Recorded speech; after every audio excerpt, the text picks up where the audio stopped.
And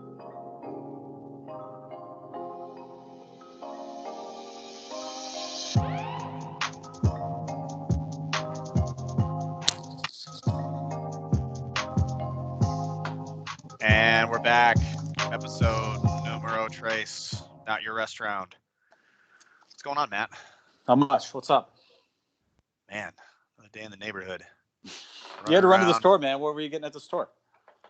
Provisions. We were pretty much out of groceries. Oh. So I had to throw on my my surgical ninja mask and go brave the crowds, buying things like bubbly waters and stuff for dinner and the like. Brave. 4:00 on a Saturday. I don't know if that's the time I would. Yeah, it was actually, maybe me, but. Yeah, it was actually not busy at all. So really? I was like, all right, cool. This is great. This is great. Awesome. What else is going on? Oh man, it's been super busy lately. I guess it's doing some work stuff today. Crushed a little bit of a grappler's workout from our friend Jason, who I'm convinced by the day is a sadist, because all he's trying to do is just like design these things for maximum pain. It's like body weight grapplers workouts and stuff, man. Yeah. Definitely feeling my age when I do stuff like that. A lot of like lateral lunges and windmills and kettlebell stuff, and but it's good though. It's good. It felt good to move my body. I've been sitting around a lot, so I'm still trying to get that time in, to keep my body loose and stretching around and trying to get some activity in, man, because I freaking need it. So let me ask you this. Maybe you've hit this point, maybe you haven't. I was listening to a podcast a while back, and it was, one of these guys who kind of studies these things. It's like a Ben Greenfield, right? And he said at some point in your life, you go from going into the gym, trying to put more pounds on your bench press or whatever your lift is, to longevity, where you're just trying to live longer and be pain free, right? We just had Professor George on last podcast, and he was talking about, now that he's 52, a happy belated birthday, he's dealing with the indecisions of his youth, or the decisions of his youth, right? They're kind of coming back to haunt him now. And I think about that a lot, where, I probably wouldn't have started yoga 10 years ago when I started jiu-jitsu, but it's a thing that I have to do all the time now. Yep. So do you think about that when you're working out? I mean, are you looking for longevity? All the time, man. It's like that's how I pay the rent on the meat vehicle, is to like I have to put that stuff in, because like I definitely notice that if I take any significant amount of time off, even if it's just like a day or two, like stuff starts to tighten up. I'll feel it. I'll feel it in my hamstrings. I'll feel it in my knees. I've got a lot of old injuries that, like, I was joking with my wife the other day, like I was teasing you about popping my foot a little while ago, and it was like, oh, that's just how that is now. That's never going to get better. That's just oh, okay, cool. Like anytime I press the gas pedal on my truck, I just feel pop, pop, pop. I'm like, oh, okay, cool. That's just what that does now. It's just like, it's not going to get any better. Because you're at that age. Yep. No. It's just going to get worse until I am totally into the whole like biomechanics, like whatever. Like if they start giving me some robo stuff, yeah, I'm in. It's like stem cells in. What do you need? Like, let's figure it out. Like, man, that's a big part of it. It's just like just trying to stay active so that I don't feel worse. And if I can get a little bit of improvements on flexibility, that's a bonus. If I can get a little bit of strength improvement, that's a bonus. But I'm just like trying to maintain. That's kind of where I'm at right now. And the stretching, yoga, just trying to not have small problems turn into big problems. That's most of it. Right. Yeah. Something that really stuck out to me, I've certainly gone in waves over the last 10 years where, I'll be really into jiu-jitsu and I almost won't lift weights. And then I'll have a lull in training and I'll lift all the weights, that I can, and I'll do very little jiu-jitsu. And I kind of noticed that I go in these spurts where I'll really get into one and then I won't do the other. I'll really get into the other one. And I really noticed that when I start to tighten up. And probably the last big injury I had outside of jiu-jitsu, I messed up my back. And this was something that used to happen probably 10 years ago, right around the time I started jiu-jitsu when I was lifting a lot, is probably 3 or 4 times a year, I would strain a muscle in my back. And you can imagine, this is like a rib injury in jiu-jitsu where, you don't notice how much you use those smaller muscles, but Yeah. every time you go to breathe, every time you go to brace, every time you go to stand up, just things you take for granted. And this happened to me, I don't know how long ago, probably a couple of years ago now. And I was like, man, why am I doing this to myself? Why am I getting injured in the gym when that's not my primary focus? I'm not lifting weights to lift Right. weights anymore. I'm lifting Yeah. weights for jiu-jitsu. So why am I hurting myself outside of jiu-jitsu? If I get hurt during jiu-jitsu, I mean, it is what it is, right? Yep. I think that's worth it because that's what I want to be doing. That's where I want. Right. I don't want to be getting hurt. Occupational hazard. Yeah. It's an occupational hazard, right? It's like Right. that's my prime. I'm lifting for jiu-jitsu. I'm not doing jiu-jitsu for lifting, right? Yep. So having that in mind when I go into the gym, one of the things I've kind of gravitated towards, I almost have this jiu-jitsu fatigue, overload fatigue from all these different videos. Yeah. I saw two free videos. I saw one. So yesterday I was standing in the line at Chipotle to get some food, and it was that guy, that 10th Planet guy that you like, who does all the online videos. It's like from Brandon Brandon. McNinja. Yeah. Yeah. And so Yeah, he he's has from a I think free 10th Planet Decatur. right. So he has a free triangle course out. Yeah. And I was like, nah, I'm not going to do that.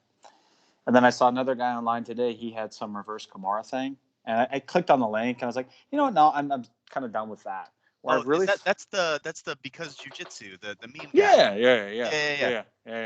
I don't even know that guy's real name. I just know that he runs that funny meme page.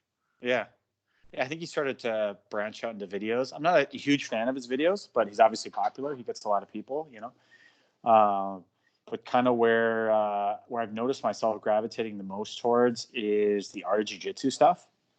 Yeah. And those guys are big into mobility and just I think strength too. Probably not as much as Galval or anything like that. The other guys that they used to be associated with when they were Atos, but being able to crouch down in a full squat, being able to do duck walks, and a lot of those movements you're doing through yoga, man, I think super beneficial.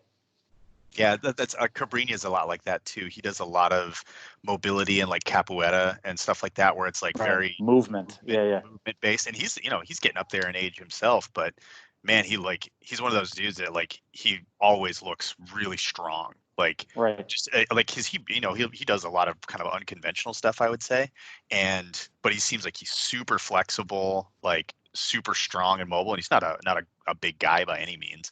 But I know a lot of those art of jiu-jitsu guys, Kolabate and Tynan Delbra, like really high level competitors, they do a pretty significant amount of strength and conditioning stuff. A lot of for sure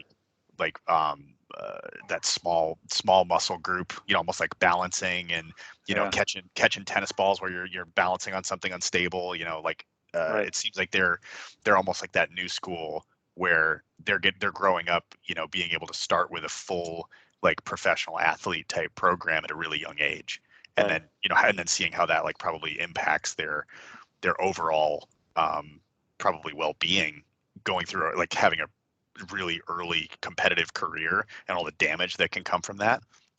But a lot of that older generation, they didn't necessarily do that. They're probably only doing jiu-jitsu and just like going hard in the paint every day. That's kind of, you saw the same thing in MMA too, where guys that would, they would just, their sparring was just like, oh, we're just going to fight as much as possible and we'll just be tougher than everybody else. And now we'll figure it out. Now you don't really see that in a lot of the modern training. Right. Guys are thinking more about long-term, their life after fighting, trying to be a coach or a personality or something like that. You might need your brain for, see some of those changes too, where people are trying to take better care of themselves and maximize their time in the mat and in the cage, whatever it is. It'll be interesting to see, this next generation where, that's a good point. I feel like, probably the generation of athletes that are our age now, they're kind of in the top end of the open division, because if people aren't familiar with competitors, it's an open division. If you go to compete at purple belt, 18 to 30 is an open division, right? It's just considered adult. And then 30 start at masters. Well, you can be like, what's that guy's name? The guy out of Arizona. Megaton Diaz? Megaton, yeah, where he's like 65 and he doesn't care. He just does the adult bracket because he's a badass. But, most people at 30, they go and they do the masters division. They kind of move up. But a lot of those guys, I think Lucas Lepre is like 34. Yeah. I think Homeo Barals. Hager's like 35, 36, maybe even older now. Right. But yeah, you see some of those guys but they're also probably some of the most disciplined in terms of their training and like strength, especially strength. You see guys like middleweight and above, like those guys are serious athletes. Yeah. Like, we're talking big barrel chested dudes, But my point is, that generation, do you think that they were specifically doing strength training for jiu-jitsu? Or was it just, hey, come in and, okay, we'll do it for maybe wrestling? Well, wrestling, a lot of things are similar, a lot of things are different as well. And so now it seems to me where you can go online. There's a guy out of California who trains a lot of Homelos guys, and he does specific training for them where it's geared towards, okay, what do you need? And he actually has it broken down into macro and micro cycles, which is probably way more than anybody listening to this needs to know. But he really breaks it down onto what exactly they need, and that's how he trains his guys. It's like, oh, that's super interesting to see where, much like MMA, a generation from now, where guys are specifically training themselves for jiu-jitsu, how it'll be, right? Right. Well, yeah, because then you have that other camp of guys that are like, yeah, I don't do strength and conditioning because it's not jiu-jitsu. Right. I've seen interviews with Marcelo where he's like, well, what do you do to prepare for Worlds or prepare for Abu Dhabi or whatever? He goes, I train jiu-jitsu. Right. Like I said, I don't know. Like, I think all too often we're not looking at the rule, we're looking at the exception, and the beauty of that, where he can say that. Because certainly, like, I know guys who only do jiu-jitsu, like Coach Jake is a good example of that. Our noon coach, every time I roll with him, I'm like, man, what are you doing? Like, are you lifting weights again? You got stuff in your garage? And he's like, no, I show up for noon class 5 times a week, and that's it. Other than that, I'm like, man, that's crazy because I'm doing like all the things outside the gym, and you feel just as strong as I do. And maybe not, maybe it's in my head, but certainly. But I think for a vast majority of people, I think if you go look at Homolo, and I was just listening to a podcast with him and Pena, and I guess I didn't know this, but he brought Pena over to the United States, and so Pena was just kind of a guy, and Homolo knew his brother. And so they're like, hey, this guy might have some potential. Why don't you come live with me? And it was actually, he was living with another guy, and he convinced this other guy to let Pena live in their house too. And Pena just came over and he said, all right, Homolo, what are you doing? I'll just do whatever you're doing for the next year. And so he said every day they would get up and they would train, they would lift weights, they would go run, they would do all this stuff. So yeah, there's certainly Marcelo Garcias, but there's also like the Hangers and the Homolo Barals, Andre Galval's, Mendez brothers, like those guys. You can go on YouTube right now and look up videos from back in their day, and they're working out all the time. It's more conditioning, circuit training type stuff, but still, that's what they needed. So, and every time I think about that, like specific training, like you're talking about balancing on balls and catching shit, throwing it back, part of me thinks, man, that's probably the way it should be. But then you see a guy like, and I know we keep coming back to him, but a guy like Nicky Rod, where he ain't doing that dumb shit. I got to imagine if you brought him into a gym and you're like, hey, balance on this ball over here, Nicky Rod, and catch he'd be like, no, I'm going to go bench press and do some bicep curls. Yeah, pretty much. He's just going to get a pump in. That's all he's doing. Man, in that interview I was listening to, the guy asked Gordon, he's like, hey, Gordon, how much do you guys train? And he said, well, right now there's everything shut down. And I mean, they're still training, I guess. I'm not really sure how that works, but I suppose you got to get it in, right? That's what you do. I'm sure like anybody else, they're getting it in, right? So he Gordon said something to the effect of, so Monday, Wednesday, Friday, we train twice a day. And so that's probably separate from their actual drilling and all that other stuff. But together as a group, they train twice a day. And then Tuesday, Thursday, Saturday, Sunday, they train once a day as a group. And Gordon said, other than that, I lift. He goes, but Nicky doesn't do that with us. He does the 1 day a week, and then his other training is he lifts 7 days a week. So 7 days a week in the morning he's lifting, 7 days at night he's doing jiu-jitsu. And I'm like, man, yeah. So there's no way he's going in balance on balls. He's going in there and he's benching, he's doing rows, he's doing all that bodybuilding stuff. But part of me wonders, he's obviously super effective. And I think a lot of that is where you think about grappling. And, I was talking to Drew about this. I said, what do you think about that? Where I was asking him what he does, because he's a super strong guy as well. And he's like, yeah, I focus a lot on pressing movements and like curls and rows. Because if you think about it, that's a lot of jiu-jitsu. Like, yeah, you're using your legs too. And so you got to train your legs. It's important. But I think a lot of those bodybuilding movements, compound movements, are just as effective for building muscle and building grappling strength. Sure. Yeah. Yeah. Sense. Plus, they make you feel good, right? Yeah.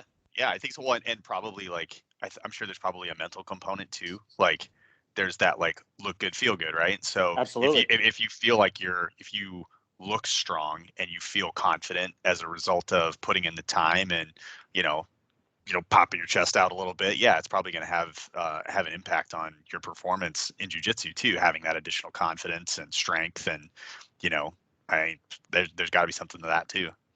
It was interesting. I watched a breakdown where the guy, he said, everybody's talking about Nicky Rod, how he's this wrestler, and came in and disrupted the Abu Dhabi championships here this last year out in California. And the guy said, well, if you take a look at the brackets, there's actually a guy who was a D1 wrestler. I think he's out of Marcelo's school. I forget his name, Hudson or something like that. Yeah, I think it's Hudson Mateos. No, he's an American guy. I think he wrestled at like Cornell or something. But D1. Oh, really? I'll figure it out. But anyways, he went against Cyborg, I think, opening round, and he lost to Cyborg. So here's a guy who has a better wrestling pedigree than Nicky Rod, and he got beat, right? And nobody really knows who this guy is. Nobody knows his name.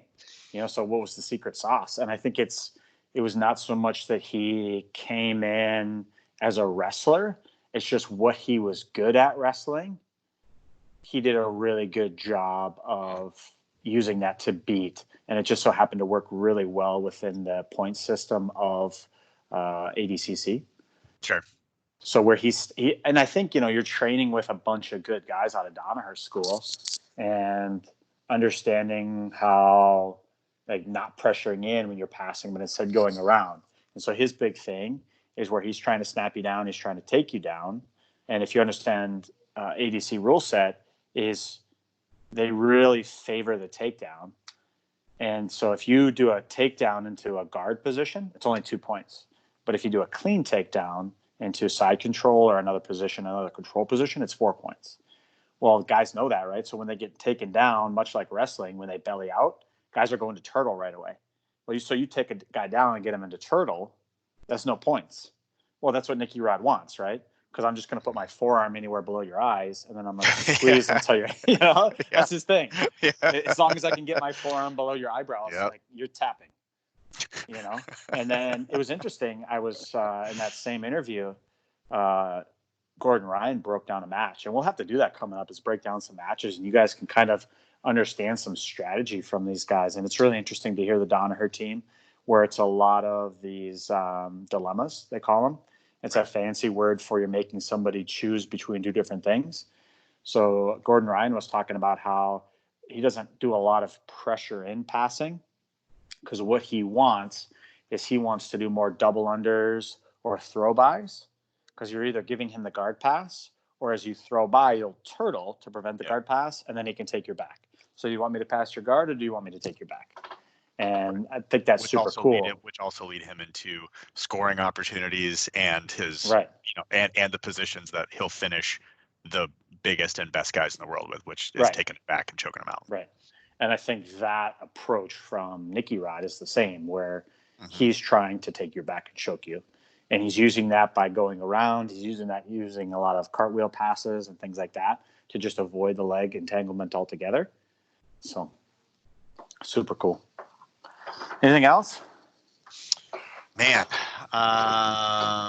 no, just thanks everybody for the feedback and, checking out everything. We've been, trying to put out as much of these, podcasts and videos and stuff like that over the last few weeks, which has been really fun. And it's been really cool to like connect with a lot of other people too, and just kind of hear directly from folks on, what they're interested in hearing us talk more about, and kind of exploring, different parts of jiu-jitsu and etiquette and, history of our gym. It was really cool being able to hear a lot of those stories from Professor George in the last one. And, I think we've been getting a lot of other questions that are kind of, it's not necessarily things that we talk about a ton at the academy. It's really more of these like one-off little conversations that you might hear after an open mat, or, we're just sitting and hanging out after class, and somebody might ask a question. And one of the ones that came up was around the meaning of the belt system, and just try to understand, like, okay, when I see people that have different belts, and especially if I'm newer in jiu-jitsu, like, what does that mean? Like, is it like this, rattlesnake warning system? Is it like, oh, okay, I need to watch out for that person because they've got a different color belt. So, but this person has a white belt, so they're not as dangerous. Like some folks are kind of asking, like, how long does it take? What, like, how do we evaluate those things as we're looking to promote people or help them as part of their development, depending on where they're at? And we thought that might be an interesting thing for us to kind of talk about a little bit more, especially kind of given that we're kind of coming up into promotion season, and we usually do that a couple times a year at Fargo BJJ, and we can kind of talk a little bit about what we've experienced, and kind of we can talk about some of those little about like how we do the evaluations, how we do the development, and how it kind of aligns with how we put the curriculum together too, to help support people in their progression through jiu-jitsu. Yeah, that's good. In fact, this whole the big Rona took out one of our promotions. Yeah. We were going to have a promotion at the beginning of April a couple weeks ago, and that got postponed. So unfortunately, but that's all right. We'll get her done when we get back into it. So there's a lot here. There's a lot of stuff here. I was thinking about this question, and I think it would be really cool to be able to come out and have an exact structure for how to do this, right? Telling people exactly how to get your white belt, how to get your blue belt, how to get your purple belt, brown belt, black belt, etc. And I think what makes it difficult for that, you look at something like judo, and judo has very specific techniques. So the original guy who came up with judo set out and said, there's X amount of techniques. I don't remember the exact number, but these are the techniques. And then they're in different groupings. So as you study the different groupings, you progress through the system, you progress through the belts, right? And it's usually based upon those systems and those pairings of techniques on how you get promoted. And so jiu-jitsu, it's this ever expanding thing.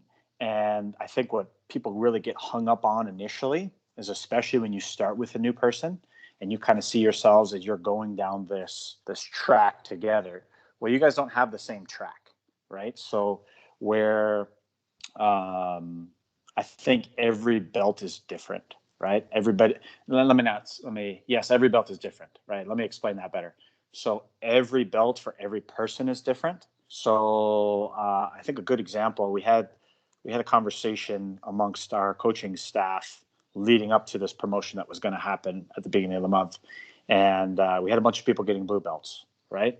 And so people were getting blue belts for different reasons, right? Mm-hmm. And so one of the students, it was, okay, that guy, he's messing up everybody. I mean, he's messing up people. But he's beating guys at blue belt. He's beating some guys at purple belt sometimes. So it's time for him to get a blue belt. And that's one guy. That's one example. And then there's another example of a guy who, when he came in the door, he had a lot of, stuff that he was going through, right? And he improved himself over the course of a couple of years to the point where it's like, man, that guy has done so much. I mean, it doesn't Yeah. necessarily look like it if you solely evaluate him on technique, but he has come so far that it's more than just the techniques, because he's grown as a person and he's committed himself to something where he also deserves a blue belt, right? And so Right. if you tried to, in a lab, try to compare those two and say, why did student A and student B get a blue belt, and then try to make a singular track out of that, man, difficult, right? Super difficult. Right. So, with that in mind, there's a lot of there's more guidelines that we use, Right. and you're also part of this. So, when students ask me, at least this tends to come up a lot, especially at white belt, right? When we start getting that third and fourth stripe, we start getting Yeah. super excited Yeah. about, oh Yeah. man, I'm Like, so what do I got to do? yeah. So Yeah. unless you're Tyler Olson, everybody's white belt ends at 4 stripes, right? Yeah. And so, Tyler's the only 7-stripe white belt. so I think he got 8. He was Did supposed he? to get his 8. See. Congratulations, Tyler, on your 8th stripe. That's an inside joke for you guys where, so we have, and I'll get into this, but we have a tracking system that tracks when you guys should get stripes. And so it's based on a criteria of time, at least for white belt. It's based on overall time. So in Professor George's opinion, each belt is right around that 2-year mark, right? So if it's going to take you approximately 2 years training 2 to 3 times a week to get your blue belt. Now, certainly there are people who get it faster than that, and there's people who take a little bit longer, but it's an individual thing. So if you're training 6 times a week, maybe you could get it closer to that, 1 year to 18-month range, Right. things like that. But it's, oh, look at that. Yeah. So yeah, I figured we built. So here's our the jujitsu belt system. It's traditionally kind of speaking, right? There's kind of some rough guidelines in terms of the timing, right, and how we look at stripes. right, But and the way that I've explained this to people too, because I get a lot of people, especially like at my job, that might ask, hey, like, what belt are you? How do I equate that? Like, I know like karate or taekwondo, but how does jujitsu work? And the way that I explain it is like, I think about it as like school, right? So the amount of time that you have when you look at like college and post-secondary education, it actually aligns really closely to jujitsu. So when you think about your white belt, you show up for freshman orientation, they hand you your lanyard. Your lanyard for jujitsu is a white belt. All right, you show up, we're gonna hand you a white belt so you can get around, right? So the white belt up through blue belt is kind of like your first couple of years of college. Think of that as like getting your blue belt as like getting your associate's degree, right? It's your first milestone. If you have like a technical degree or something like that, it's like, yeah, you've shown proficiency in this. You're being recognized for that time investment, what you've learned, kind of the building blocks and fundamentals for jiu-jitsu. Then you look at like your purple belt, and that's similar in time to getting your bachelor's degree. So an investment of maybe 4 or 5 years, maybe three to 5 years. There's people that do get their bachelor's degree in 3 years if they're accelerating. Absolutely. Right. But you may have some people that, like myself, that took, like 5 years to get their purple belt. So it's like getting your bachelor's degree. So then that kind of establishes you as having a little bit more experience and the ability to be credentialed to be able to teach or instruct. It's where you see a lot of people. I started assistant coaching as a blue belt, but I've got my own class and can, most places, if you can teach a fundamentals class or something like that and you have a purple belt, yeah, it makes sense. But then you look at your brown belt, and that's similar to your master's degree. Being able to have that focus, the specialization, talking about, I've heard people talk about displaying dominance on the mat, going from like a purple belt to a brown belt, having more dominance over, whoever's in the gym, really, right? Right. And then, your black belt is kind of like your doctorate, your 10 years, your professional, that's why they talk about going from coach to professor, right? It's kind of like, okay, listen, you went and spent your time to get your doctorate. Yeah, you're going to be called doctor now. That's how some people look. We talked about that on one of the other podcasts, and like what you call people, your sensei or master or whatever in different martial arts. And in jiu-jitsu, we've got the professor title, which can be used for the black belt.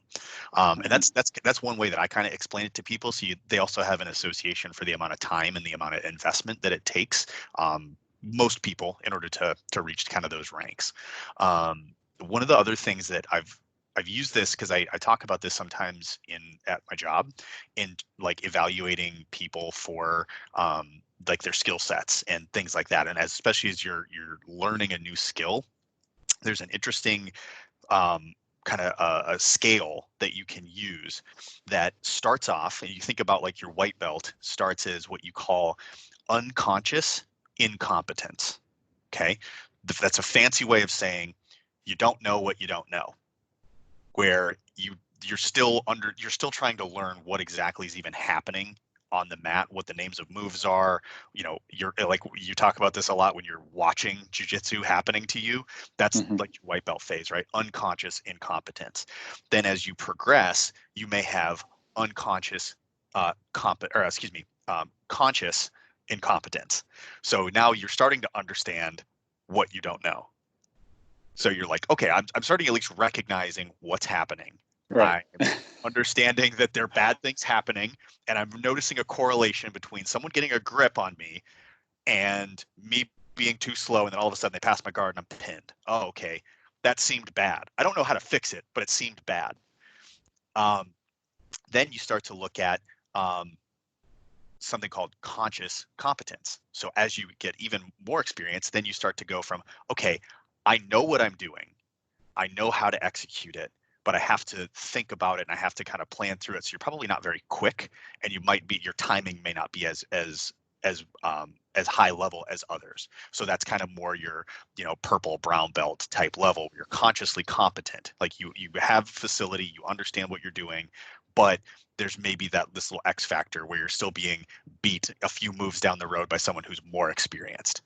Then you look at your higher levels where you have unconscious competence.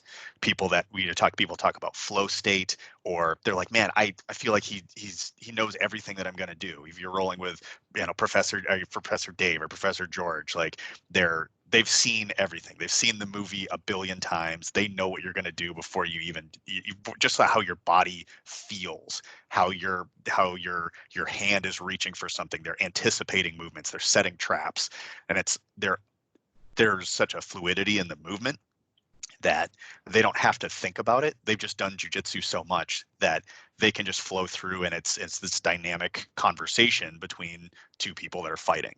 And that's where you see the higher or highest levels where they have unconscious competence.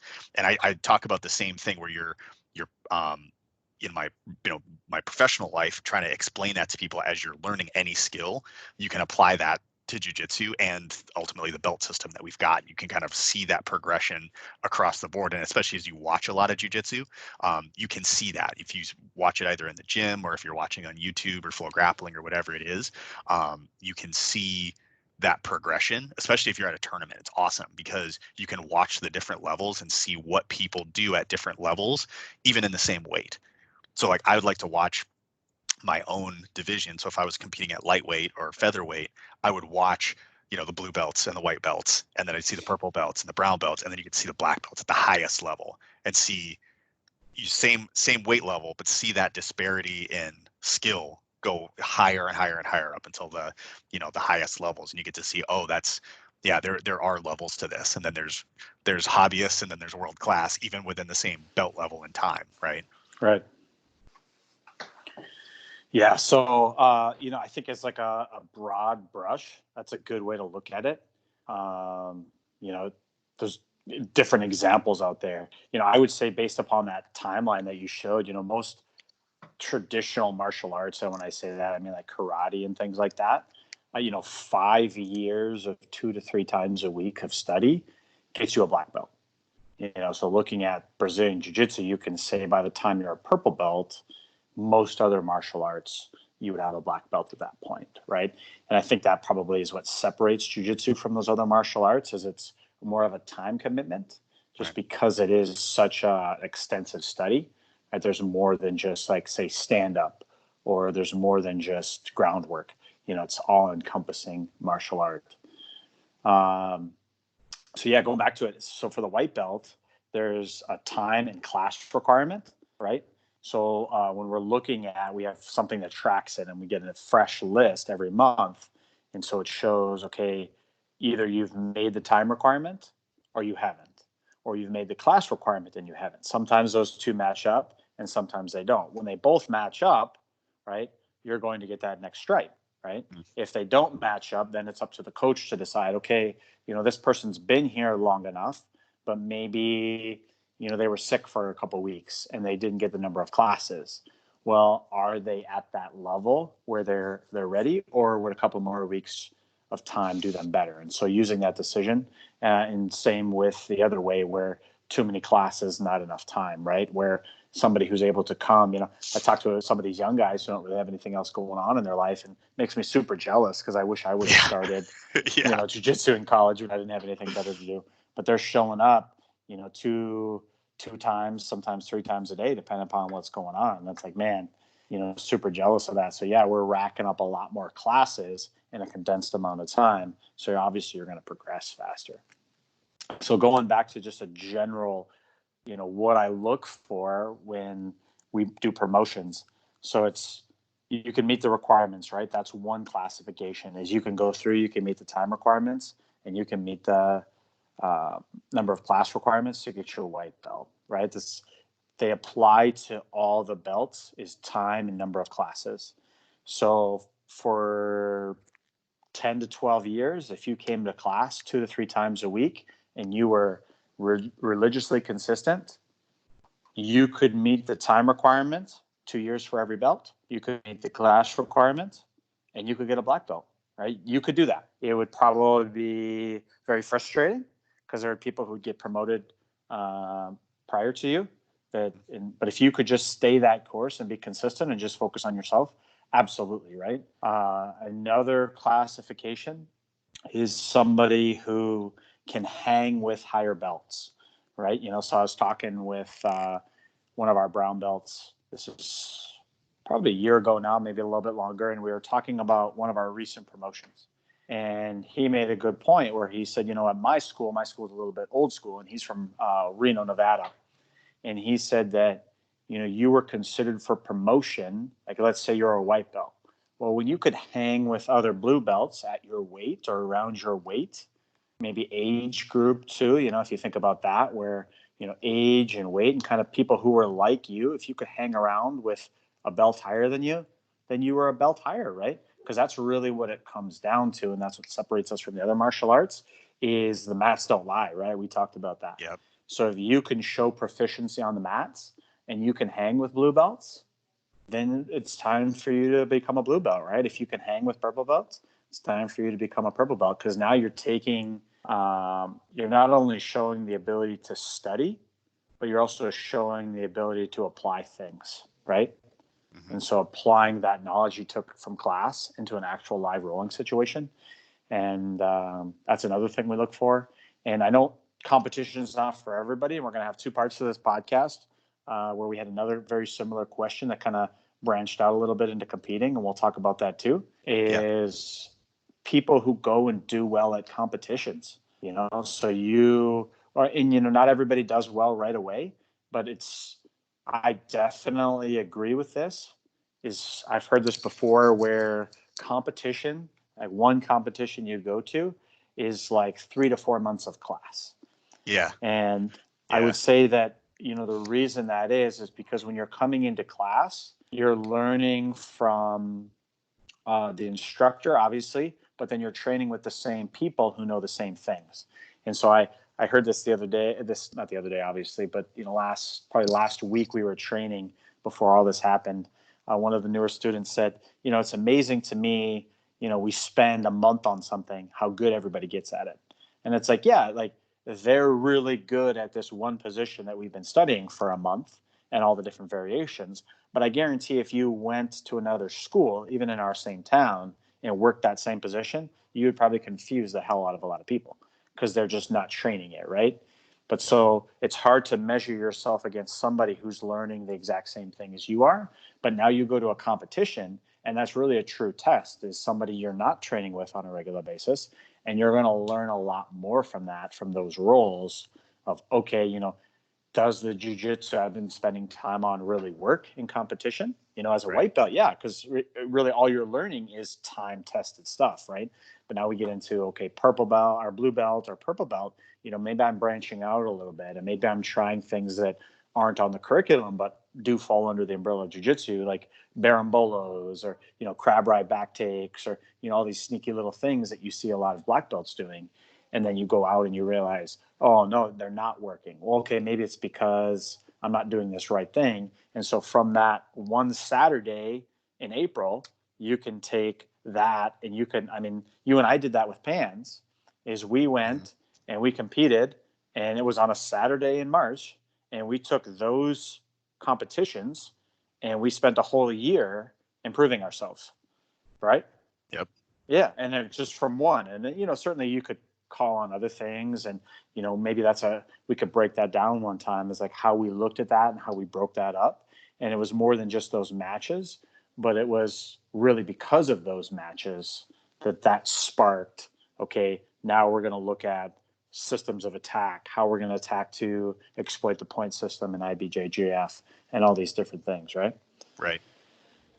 So. All right. So let's get to white belt. White belt we talked about a little bit. What's a white belt? Coming in and being consistent. And I know people want, like, okay, what kind of techniques should I work on? And to me, it's not about techniques. So we have the list of techniques on the wall, and I think a lot of people like to look at that, but to me, I think it's where, I think about one of our white belts, who's going to be a blue belt soon, is, when he first came in, and I watched training, right? And I know where all of you are, right? So if somebody asked me, hey, what do you think about so-and-so? I'm able to tell you, if you come to my class, I'm able to tell you, give you my opinion about where you're at in your training, right?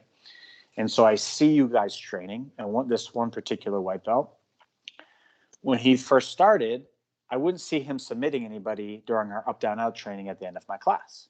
Well, now I start to see him submitting people, and not only submitting people, right, at his level, but he's catching guys a little bit higher than him, right? And he's setting up traps for people. And it's like, okay, so now not only can he do the basic technique that's maybe taught in the first class, but he can also catch on to the little bit more advanced technique, or even way more advanced technique that I'm teaching in the intermediate class, and he can apply that technique. And it's cool to see that. And it's like, okay, now we're starting to, like you're saying, where, okay, I didn't have any idea what's going on. Well, now I know what's going on a little bit, and I know enough to apply that to somebody else who Yep. also knows what's going on a little bit. And now you can start to see where, okay, now we're getting smarter at jiu-jitsu, and now it's time for another belt. Right. Yeah, and it's interesting to see that progression too, because I think a lot of that, at least how you and I have talked about it, especially at the white belt level, is the some of it has to really do with being able to stay safe. For sure, Can right? like, can you defend yourself against a large untrained opponent? So like for someone like myself, about 6 foot, 155 pounds or so, can I prevent someone who is 200 pounds from passing my guard? Right. Like, can I keep them in front of me, or can I, if they do pass my guard and they get into side control, can I get back to my guard? Can I get back to a safe position with someone who doesn't know jujitsu or doesn't know very much?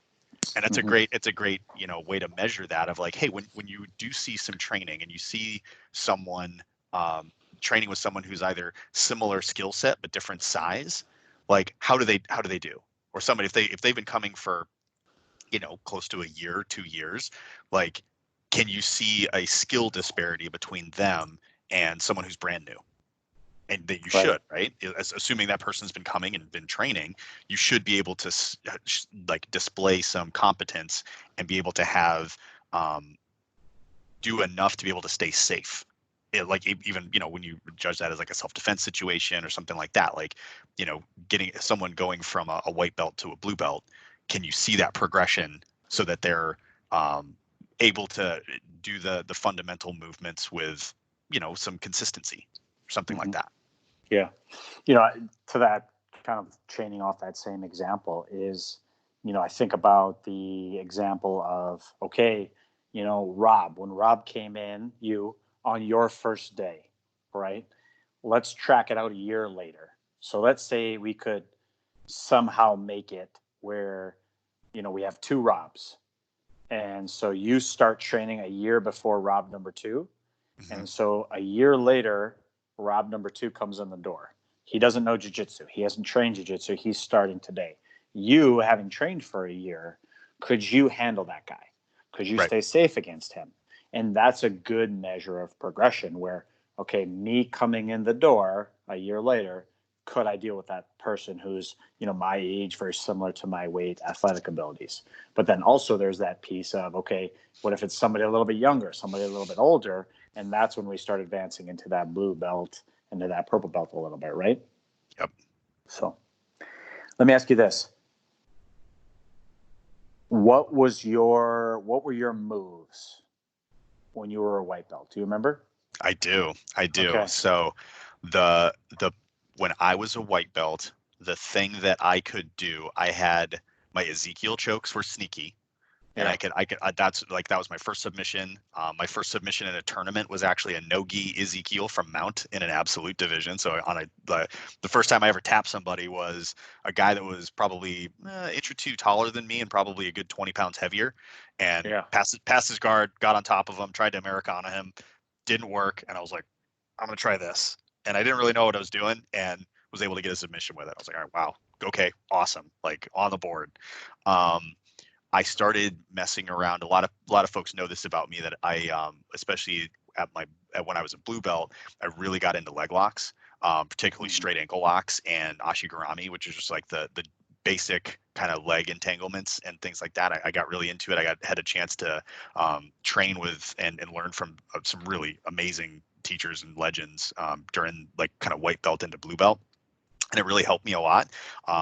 But it was one of those things that it was like it kind of made me a one trick pony where I could do this one thing that would work at a certain level, and then once I would go and train with you or I would train with people that were purple belts, then it wouldn't work on them.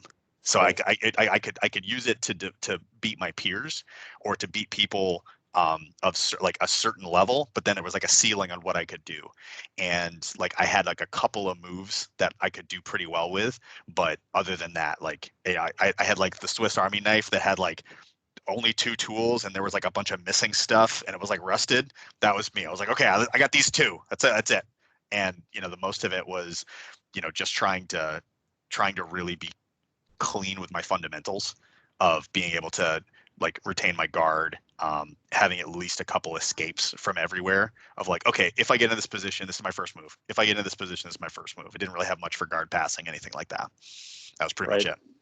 And so I think your example is probably the norm, right? I think if you Hmm. ask most people who remember, and hopefully our listeners will hear that, where it's not this collection of 50 techniques or 75 or Oh, 100 techniques. It's sure you recognize them when they come up again in class. Like, okay, and I've seen this armbar before. Okay, I've seen a triangle before. I've seen a side control escape before, but it's more so really tapping into a couple of moves that you're really good at, or you just find mhm. proficiency in, and then kind of using that, like you said, is it takes you past your level and maybe up into the next level a little bit, but then you have to adjust. And I said Yep. this before in one of the other podcasts, is at some point you're going to have to change jiu-jitsu to progress. You're going to have to change. Now, how far what you came in the door with gets you is different for everybody. For me, it got me a purple belt, but then after that, I had to change. And Hmm. maybe for you, you had to change right away, right? But it's like I said, that's why it's so individual and it's so hard to say, okay, learn these 36 techniques and you'll be a blue belt. Right. Right. Right. So for me, that same thing where I had a couple good sweep attacks and then I kind of got on top and smashed people. And then usually I just pressured them a lot, or maybe I'd fumble for a choke from side control, and I Just tap them make out. people tap from pressure. That was your Yeah, move. man, that's my move. That's still my move. I still do that. Yeah. Just pressure testing people. Just paper cutter chokes. Yeah, Just like yeah. massa pow. Just like. Man, I was doing some training at another school. This was probably about a year ago, and some guys I didn't know, and I always laugh when I roll with people because nobody really complains. I'm sure people may complain behind my back, but me and my son were doing some jiu-jitsu and wrestling. He's in wrestling. He's been wrestling for a few years, and we're kind of wrestling around a little bit. And then, mom thinks she's tough, so she's going to jump in and she's going to do some jiu-jitsu with us. And so, I swept my wife one time, sickle sweep, and I went to pass, and I purposely didn't put a lot of pressure. And she's like, "Oh my God, what are you trying to kill me? Is this what you do at jiu-jitsu?" And I was like, I had to stop her. I said, "You have no idea." Cause like I probably gave you maybe like a tenth of what I give people at the school. Uh-huh. And so, the people out there who don't complain about it, who can actually take it, I'm like, wow, that's actually pretty impressive because that's a lot of pressure that I'm putting on people where it's interesting to hear a normal person say that. But anyways, I was training at this school and the guy just wasn't ready for it. Right. And, kind of going through and I get to mount, I pass his guard and get into side control, work my way to mount. And all of a sudden I feel him tapping and I'm like, "Oh man, did I like catch your toe or something?" Or like something. He's like, "No, man, it's a lot of pressure. I just had to tap." And I was like, "All right." And well, all his friends were around and they just started razzing him hardcore. Right. And so I'm like, whatever. I just moved on to the next roll. And he came back at the end. There was one more roll. And he says, "Hey, I gotta do this again because all my friends are calling me a bitch for tapping the pressure, and it's like, yeah, because you are, Yeah. right? Yeah. We don't tap the pressure around here. I mean, it's you. Yeah, you are a bitch. He's like, well, I gotta redeem myself, and I was like, okay, well, just so you know, like I wasn't trying to tap you from pressure before, but I'm going to now. So you're gonna tap again from pressure, and so I mean, it was a challenge, right? So again, I passed his guard. I got to side control. I got into mount. I brought that shoulder down over his face, and then I brought my neck right over his mouth and nose, and he tapped. So I was like, "Hey, man, it's dirty jits, but you shouldn't have told me. You should have just came over here and said I want to roll again." Yeah, That's what you should have done. Yeah, don't challenge me. Don't. Well, and he shouldn't have said that. He was like, "Well, I got to come back here and defend my honor because Larry Moe and Curly over there sitting on the wall are going to let me hear about it. I try to get you." And I'm like, dude, it's not going to change. It's not going to change. You just got to deal with it. Man, and you got to earn that suffering because it's just gonna.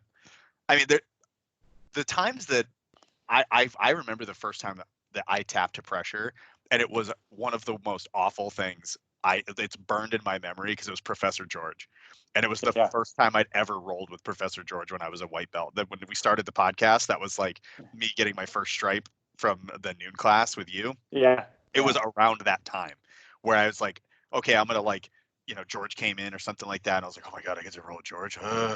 And he ended up getting me in mount and just like sunk his hips down onto my chest. And I was like, I'm gonna die. This is the worst thing that's ever happened to me in my life. And just like tapping him on his butt, like, please stop that. He's like, what are you doing? Are you okay? And I was just like, I thought you were gonna break my chest. Yeah, it's so weird, right? When people do that, you're like, what are you doing? Yeah, what are you right? Yeah. Although I'm not gonna lie, like that's the one thing, like especially with me training with much larger people, because there's some absolute goons in our gym. They're huge guys, and if I get on top of them, I am going to give them 100% of what I can. Absolutely, as you should. As I should, and it is so gratifying. Like especially like the thing that especially passing half guard, like this thing I have this little thing that I do with my shoulder right into people's faces to like make them give up the half guard, so I pass. Yeah. And doing that to people and just feeling like, okay, I'm going to put all 155 pounds of pressure into one little spot and I'm going to put it right on your throat. Like, because that's what I have to do. Yeah. That's what I need to do, and if they're on top of me, they're going to give me every bit of pressure as possible too. Right. Yeah. It's like, you got to learn how to deal with it. That's what we're doing. I mean, that's the game we're playing, right? Acclimation to suffering. Right. Man, probably one of my favorite stories is it didn't start out my favorite story, but it ended my favorite story. So we used to have a guy that trained with us. He was an older guy, and he had a buddy out of Las Vegas. And so every once in a while, his buddy would come up and train with us. Well, he was a black belt. I think he moved down there. I don't know. He got into jiu-jitsu, and he super good, high level black belt, right? And he would come and train with us. And so we'd kind of do this thing where he would come up and train, and we'd all roll with him. So one time it was my turn to roll with him. And so I went in and I was on him. I was like, yeah, man, I'm Jack. Like, I got to roll with this black belt. Like, I'm not going to take it easy on him, right? And so it just so happened, like, I got lucky. I grabbed him. I did like a butterfly sweep to the back, and then I just locked onto his back. And we spent, 5-6 minutes with him trying to escape my back and me just holding on. I'd reset the position. He couldn't shake me, but I also couldn't submit him, going back and forth. And at the end, Professor George apologizes on my behalf. Like, I didn't apologize, but he felt that he needed to apologize on my behalf. He's like, hey man, sorry about that. I should have let you know that, he's going to be aggressive. He's going to come out and he's going to try, really roll with you. And I was like, man, I guess I didn't get the memo that we were, doing. Hey, come on, what are we doing over here? Yeah. We were doing light rolls, And anyways, the guy goes, no, it's okay. He said, a lot of times is where we come in here and, we're all good friends, right? And we're trying to build this community and this culture of friendship. And we do all these fun things together, is we forget what we're doing here, right? There should be a sign above the board that says, or above the door that says, don't forget this is a combat sport, right? Yeah. And so, yeah, absolutely. Like, we're coming in, like, sometimes you're going to get some pressure. Sometimes you're going to get, rocked a little bit. I mean, that's what we're doing here, right? And so if you don't like those things, you need to ask yourself, like, why don't I like those things? Is it because I'm scared of a little pressure? Well, that's why you need to be in here. Everybody, I think, across the board, everybody in the world needs jiu-jitsu for some reason. And some reasons are different than others, right? Some guys need an ego check. You need to come into jiu-jitsu so you can get your butt kicked by a 155-pound purple belt, and so you can calm down a little bit.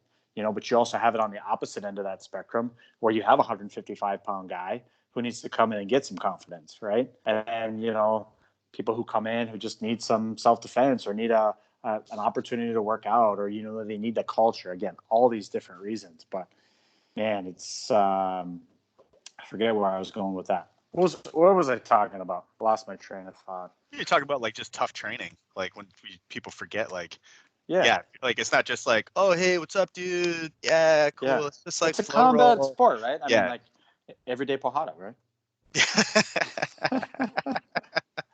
Train hard every day, which I think that's a way to get good, right? Is coming in and training hard every day. And that goes back to that, I talked about it in one of the other podcasts, is, making sure that you're training with people who are less skilled than you, so you can kind of work your game against some resistance, training with people at your level. And so you can kind of, how you talked about how you hit that ceiling, right? Well, if you only trained with people who are less experienced than you, you probably think you're, the Fargo version of Gordon Ryan with all your leg locks, right? But then once you hit somebody who's also a blue belt, like you were at the time, you're like, oh, okay, well, this guy also knows what I know. So I need to be able to do techniques to people who know, like how's your Gracie, right? Where he sends you a letter in the mail that tells you, like, hey, I'm going to foot sweep you, pass your guard, mount you, and choke you next month at Worlds. And then you show up at Worlds and you're like, hey, you sent me this letter. And he goes, yeah, that's what I'm going to do. And then he does it to you, right? That to me is such a high level of proficiency in the art. Yep. It's unbelievable. I remember what I was going to say. I was going to say, I just really love shit talking is what I love. Just ball busting. It's fun for me, right? And so when we can all get together and just bust each other's balls, I have a good time with that. And I think it was Ben who put on, he's like, hey guys, good news. Because of the shutdown, I haven't been tapped in the last month. And then Jake Dewey writes on there, Why don't you lay down on the ground and put a moderately soft pillow on top of you, and you'll tap in a couple minutes. Don't worry. You'll tap for pressure. I was like, oh no, Yeah. oh no, shots fired, shots I fired. remember there was the Tall said something like that. I can't remember who it was. I think he was talking shit to Tyler Olson about something, and like Tyler said, she was chirping on Facebook or something, and Natal just said, "The next time I see you, I'm gonna make you tap from pressure 10 times in 6 minutes." And I was like, "Dog, that is some serial killer shit right there." Like, Man, I did one of his noon classes. I don't know how long ago. This is, probably a year, 18 months ago. And he kind of does this like weird self-defense stuff because he has the striking. He does the MMA. And so he's like, I don't know if it was rolling with strikes. I don't think we were rolling with strikes, but we were rolling to warm up, right? And so he and I paired together. And he's rolling and he starts covering my mouth. Like Python. like Wagner Rocha style. He starts covering my mouth. I'm like, man, what are you doing? And he's like, oh man, I shouldn't be able to do that. And he's like going after me, trying to cover my mouth, right? And I'm like, man, you dirty motherfucker, what are you doing? Dude, I remember the first time you saw him do that at some like EBI or whatever it was. Super effective.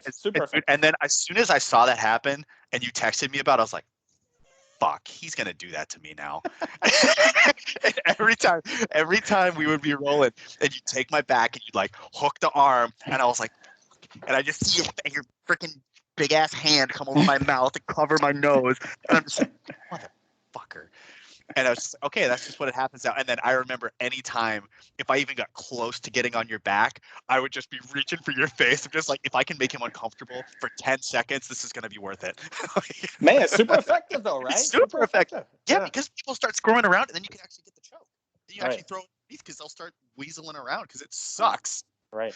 And I think it's that, where Professor George was talking about on the last live feed where he did the self-defense stuff, where I think people kind of get comfortable in this friendly thing of this distancing, right? But you think about that, if you don't kind of have that, I think it's fun. I think right around that same time in Natal's class, we did slaps and we were allowed to slap each other. And man, I slapped the shit out of Jake Dewey. He still talks about it every once in a while. He's like, "Hey, remember when you slapped this shit?" I was like, "Yeah, I remember," because that was fun. I had a good time with that.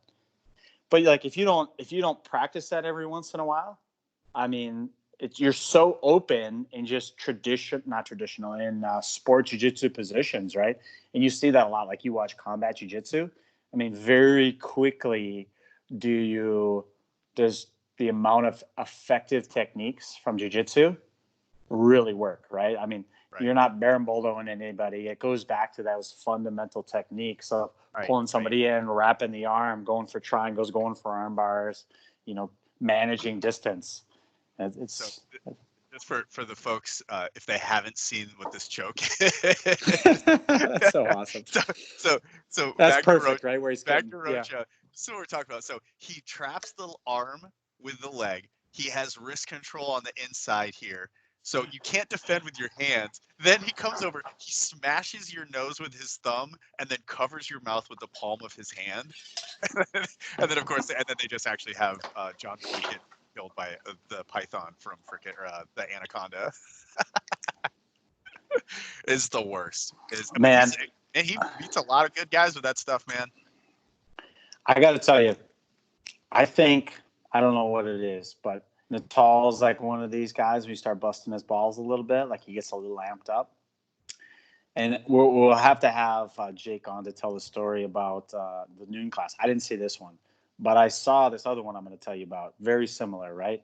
So the one from noon class is something, I think one of these wrestlers, it might have been Blaine or somebody else, came in, and they were kind of supposed to be rolling light. Well, a lot of times these guys, and I asked one of our, we had a student who was a wrestler. It was probably about a year ago. And I asked him one time, man, I said, what's it about? Like, wrestlers just go so hard, man, so hard all the time, right? And he's like, here's the deal, man. Here's the recipe for a good wrestler is you get a bunch of guys who are dehydrated and hungry, right? And you put them in a room and you make them compete with each other every single day for a couple spots on a wrestling team. And you're going to develop some, what's the don't forget about Jesus guy? Talking about Yoel Romero. Yeah, you get Yoel Romero, man. Like Yeah, man. that's what you Yeah, breed, well, right? the Cuban wrestling team that they had a That's exactly what they cutthroat had, right? Olympic style. It's like you're either the top guy or you're everybody else. Top guy gets the best food, gets the best lodging, and gets the spot. Everybody else that's underneath that wants that spot.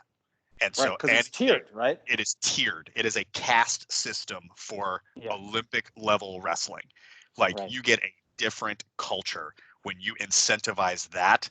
And the only way to get it is by being absolute savages. All the time. All the time. All the time.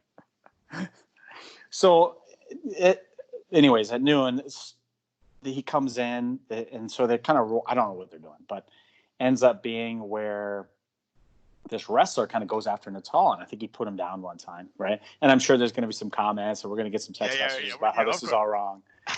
But I'll get to the point of the story. We'll deal with the retractions later. We're in the Yeah, entertainment business here, son. It'll be a whole nother podcast. We're setting it up. So, anyways, apparently Natal's like, hey, don't do that again, or there's going to be problems. And so what does the guy do? He's like, whatever. He does it again. And I guess Natal gets up and like takes a head swing at him, does one of his kicks at this guy. I was like, man, what the hell? And I was like, it's probably exaggerated, right? Because you hear stories and you're like, oh, okay, it's probably exaggerated. Well, so last summer, we're doing some training. And it's kind of one of these trainings where you get awarded for different things, right? So we're starting off in this position. And if you pass the guard, it doesn't count. We've done up, down, all that this before, right? But you have to like take it one step further. It's advanced training.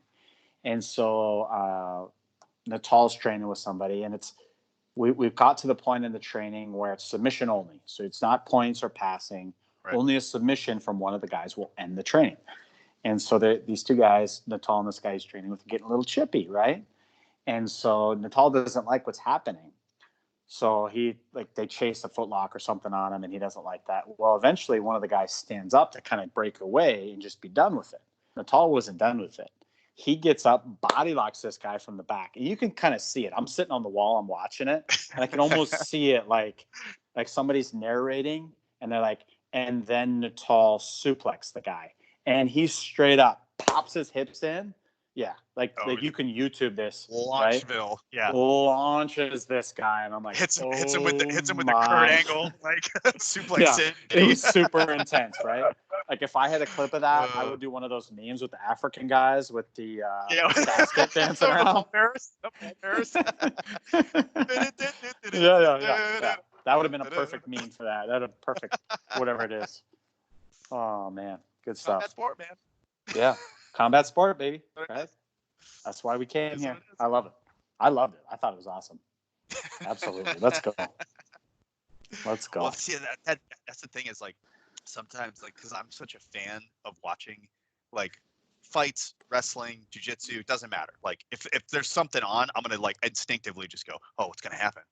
Like what's going on? And there's been a couple of times in my fundamentals class that we've had like serious high-level collegiate wrestlers come into my fundamentals class.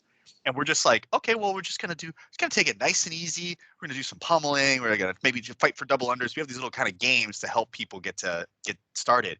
And there was this one guy who's come in a couple of times. I think his name's Michael. It's like him, D1 wrestler for NDSU. Like it's a brick shit house, just stud.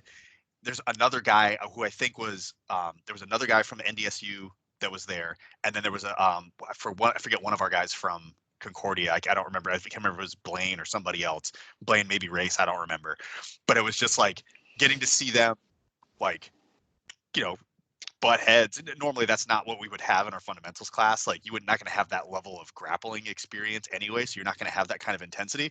But you get two wrestlers that go against each other, and it's like, man, it's just all of a sudden lit. You're just like. I'm like walking around because usually my class is pretty fun. Like we're just laughing and stuff, and all of a sudden I just hear like hard steps. Like people you could tell like there's some movement going on. I turned around and they're just like going after each other. I'm like, oh my, okay. First of all, I can sit here and watch you guys do this all day. Second of all, you need to stop. Yeah, that's not what this is for. It's not what this is. It's like, but different time and place. I want to watch you guys do that because that looks really awesome. Because I think one of the guys was like trying to do like a belly to belly or something. He was like really trying to like take him down, and that's when I was like, oh, wait, hold on, Yeah. time out, hold on, guys. Yeah, this isn't going to go well. All right, so kind of the classic goal for blue belt, getting your blue belt is where you start to show proficiency in individual techniques. Professor George has thrown this out before as like a goal. And so if you guys are looking for, okay, what can I work on myself, my own personal study, what can I work on to get my blue belt, is 2 escapes from every position and 1 attack from every position, right? And so escapes is, let's just go through some positions here, right? So we think about guard, the guard position. So from the bottom of guard, that's, if we look at the hierarchy of positions, right? So you have the guard position, right? And then we can go up from there, positive points. So I'm on top of half guard. I'm on top of side control. I'm on top of mount, knee on belly. I'm on top of turtle. I'm on top of back, or I'm on the back of back, as they say, right? Those are all positive points for me. And then if we go down where I'm on the bottom of side, or bottom of half guard, bottom of side control, bottom of mount, bottom of knee on belly, somebody's on my back, right? Those are negative positions for you, right? And I think where things get a little confusing is the guard position. So that's the only time really in jiu-jitsu where those 2 flip-flop. So I would consider you, if you're in someone's guard, that's a negative position, right? So if you're in my guard, I have control of you. Very similar to if I was holding you down from side control, I have control of you. Same with half guard. And so when I think of escapes from the guard position, I would think of 2 good guard passes, maybe 1 consistent way to open the closed guard, and a pass or 2 from there. An attack from the closed guard position would be a triangle, an arm bar, cross choke, something like that. And then we can get into those positions where we move forward, where same thing with half guard, where a good pass from half guard, 2 good passes from half guard, and then 1 good attack from the bottom, whether that be a sweep or a submission. And then side control, 2 escapes, 1 attack. That can be a transition. That can be a submission, things like that. So this is kind of a general, hey, what can I work on? Well, make a list, write out those positions, that's hierarchy of positions, and go through and say, do I know 2 escapes and 1 attack from back? Do I know 2 escapes and 1 attack from knee on belly? Do I know side control? Do I know, half guard, close guard, things like that? Yep. I think that's a good way to really judge your progress. Yep. So it's also a great tip, especially for somebody if they're interested in competing at their first tournament. That's a really great exercise to help you prepare. If you're looking a few months out and you're like, hey, it's we're a few months out. There's probably going to be some tournaments coming up in the fall or something like that. How can I best prepare for it? That's a great way to do it, is looking at the positions and like assessing what you know and what you don't know, and giving yourself some things to put into a drill sequence, or to make sure that you come and reach out to one of the coaches and say, hey, I don't have good back escapes. I don't really know what I'm doing. Like, can you help me out? Can you help me, show me a couple of escapes so that I can have at least a couple for these positions, something like that. Like, that self-assessment is really helpful. Yeah, really good advice. And so now we get into blue belt, right? And so blue belt is a confusing time for a lot of people. And, man, I mean, memes galore. Probably my favorite one, and I talked about this on the other one, one of the other podcasts, is where somebody gets their blue belt. They get the blue belt blues and they quit. And then, somebody sends them a letter or sends them a Facebook message and says, hey, our professor, he died, and his last request was that you be one of his pallbearers so you could let him down one more time, before he's laid to rest, that kind of joke. But the blue belts and the milk cartons and all that good stuff too, right? So I think what happens, well, let me ask you this. Why do you think people quit when they get their blue belt? I think sometimes people, and this is just a general thing, I think people focus too much on accomplishments for the sake of accomplishments rather than the process to accomplish. I think that's a big Spot thing on. where Yeah, people absolutely. say, like, okay, the top of my mountain is to get my blue belt because that's the first major recognition of you're not terrible. Yeah. Because I think a lot of people when they come in, they take this huge ego hit that they aren't the person that they thought they were. They're not this Billy badass action hero in their mind of like, man, if I ever came down to it, like I'd really kick some ass. 99% of people, that is not the case, especially when you're going against people that know jujitsu. You feel Right. extremely vulnerable and you have to go through a lot of, especially if you're not physically gifted. Even if you're physically gifted, you're gonna experience, discomfort. You're gonna experience a lot of challenges as just learning jujitsu because it's hard. It's hard for everybody. I've never met somebody who's like, man, jujitsu's easy. Never, not once. Right. And that's even people that are naturally gifted who are skilled at it. They're still challenged by the mental side of it. They're still challenged by how physically challenging it is. Um, but I think a lot of people quit because I think and I think a lot of schools do a really good job of creating blue belts because they have a very specific white belt curriculum because a lot of their students are white belts, and so they cater to Hmm. creating blue belts. And I think a lot of people, if they're really goal oriented, they need to have very specific action items and milestones in order to reach goals. And if and they may struggle to create those things themselves, and they Hmm. may not know how to ask of like, hey, how do I progress now? Now what? You have to be Hmm. kind of a go-getter to try to push through that, and you have to be committed to it and the process, and you have to really love it in order to show up, I think, more at blue belt. Because I think there are a lot of people, if they're kind of casual and maybe they come a few times a week for a few years and then all of a sudden they're like, yeah, they're pretty good. Like they're not clearly not a white belt. They've Right. got some skill. They're like, okay, there's a discrepancy between them and somebody who's been training for 6 months. So yeah, maybe that person's a blue belt. Um, Right. and I think if people, it depends on why they're there. And if they need that validation of what's next, or if they've been a blue belt for a couple of years and they haven't necessarily seen that progression, or they haven't necessarily, had a mentor or somebody who's really helping develop them and hold them accountable, of like, hey, yeah, yeah, you're a blue belt and you're not like, a little bit, but there's a large amount of stuff that you don't know and you're not skilled enough at. You're still technically a beginner, Hmm. in some ways, right? And I think, that's where I got really lucky because, I've trained with you a few times a week, pretty much my entire jujitsu career, right? And Hmm. you and I have, and you've been very patient with me and kind of my development and a lot of the questions and stuff. But I'm also a person who's very goal oriented, and I'm like, okay, what next? How do I get to this next thing? I'm strategizing. I'm thinking, but I've been committed to it since day one.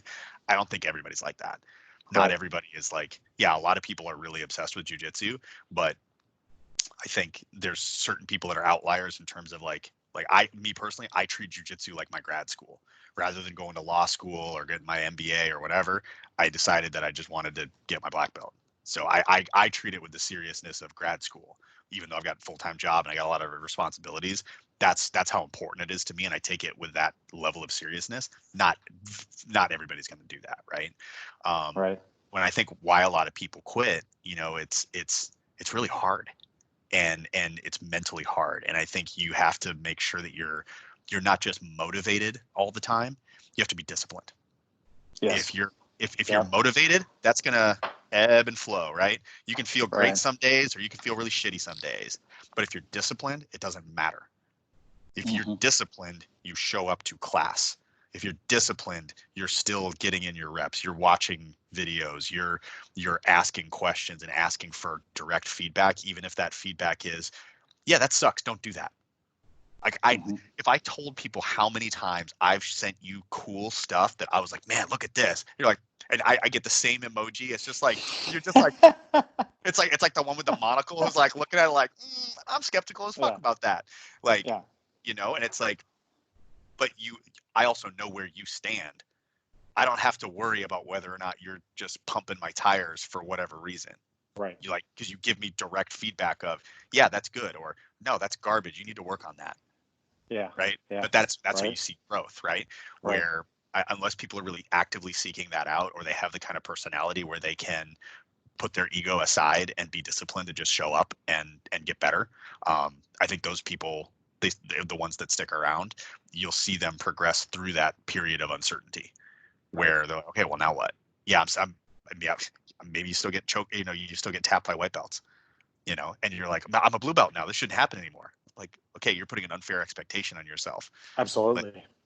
and if you're not trained, if you're training and you're still worried about getting tapped, then you've also still got some stuff you got to work with on your ego, because Mm-hmm. you're going to get tapped in training. You're going Right. to get into bad positions. And if you avoid people that will put you in those positions, you're going to stunt your growth too. Absolutely. Like Yeah. you gotta seek out those tough roles, because that's where the growth area is with that discomfort, and with training with people that are not as good as you, the same level as you, and better than you. You have to train with everybody, because you're going to need different things from different training partners. And I think with a lot of people, the blue belt is really challenging, because you're trying to figure out, like, okay, how am I developing my own game? How am I showing some proficiency? And like, I know some words, and I'm starting to spit out some sentences, but how do I take this and turn it into a conversation? And Mm-hmm. it takes a lot of work. Yeah. Yeah. I know we're going to hear about this, but you're cutting out a little bit. I don't know if I'm cutting out a little bit. Yeah, your mic's cutting out a little bit. Hmm. Sounds fine to me. Well, we'll see. We'll see in post. We'll see in post. Oh, we're gonna hear about it. We're gonna hear about it because you're making good points, and then like every couple words, every once in a while, a couple words will be cut out, and so we're gonna hear about it. But so yeah, I think what happens is you're spot on with that. Is people put so much time and energy into this belt, right? And they focus more on the outcome than they do on the process. And once they get that belt, they realize it's like that meme where the guy's climbing the mountain and he can see the first peak and it's a blue belt. And then once he gets to that peak and he looks up again, there's 4 more peaks, right? Or 3 more peaks. And you're like, oh shit, I got all this other work to do. Where this was just kind of the stepping stone. This wasn't the stone. And people have a hard time dealing with that. And I think, again, that ego hit too is where now I have this blue belt. I'll tell you what, I got my blue belt on a Friday night. It was a no-gi class. I came in the next morning for Saturday morning class, and I had rolled with people prior to that Friday, right, as a 4-stripe white belt. I might as well put a big target on my back. Because it's different, man. People come after you way harder because in some people's minds, especially white belts, they think, well, if I beat this guy, then I get the belt. Or I'm showing, and we kind of talked about that a little bit too. It's like, okay, where if I'm a white belt now I'm tapping blue belts, well, then I should be a blue belt. And that is a measure of success, right? Where you can start to say, okay, yeah, well, you're hanging with blue belts. So you're going to see that as a blue belt, where guys you rolled with last week as a white belt are going to treat you completely different now because you're a blue belt. You're no different. Thursday I was a white belt. Friday I'm a blue belt, right? It's a day. It's 24 hours. It's not, I'd already kind of made it to that point, but people treat you so much differently, right? And so you got to keep that in mind. To your point too, where jiu-jitsu never gets easier. I actually heard this from Hasher Gracie. He was talking to some of his students and he said, greatest of all time, right? And I don't think it's not like he said, like Ricky Henderson. Ricky Henderson played for the Oakland A's back in the day. He used to refer to himself in the third person. I don't think he's like, this is what Roger thinks, and Roger's awesome. So he wasn't doing that, but he recognizes that he's really good at jiu-jitsu. And he said, I always thought in the beginning jiu-jitsu would get easier. He says, I'm going to tell you, as one of the greatest in the sport, it never gets easier. You just get better, right? But then, also you got to keep in mind that there's layers, right? Probably one of the hardest roles I've ever had is Joey Mack, right? And the guy's really good at jiu-jitsu. And I remember him telling me a story a couple years ago where he went and rolled with Lovato Jr. And he said that guy tied him up in knots. He said he felt like he couldn't do anything. And I was like, oh, Yeah. that's hard to hear that there's another layer. Yeah. So, and I mean, Lovato isn't necessarily the best in the world either. I mean, he's certainly up there, but there's guys better than Lovato out there, Yeah. right? So, I mean, there's more layers to the layers, So, yeah, that's hard. So, yeah, I think a lot of stuff we get into, and once we get the blue belt, is just a lot of it is just dealing with this new belt now, right? And recognizing that people are going to treat us differently, and just being able to handle a second ego hit. We kind of think we're done with that, but it's going to come back to us. So now, what do we get into? How long have we been going? About an hour and a half. About an hour and a half. Yeah, so maybe we'll do this. And then I think our question for the second one was purple belt. So then we can talk about purple belt, brown belt. I mean, I guess I don't know. I've never given out a black belt. So maybe we can get somebody, Professor George, maybe that's a good question for him when he comes on again. Like, hey, what do you look for when you're promoting black belts?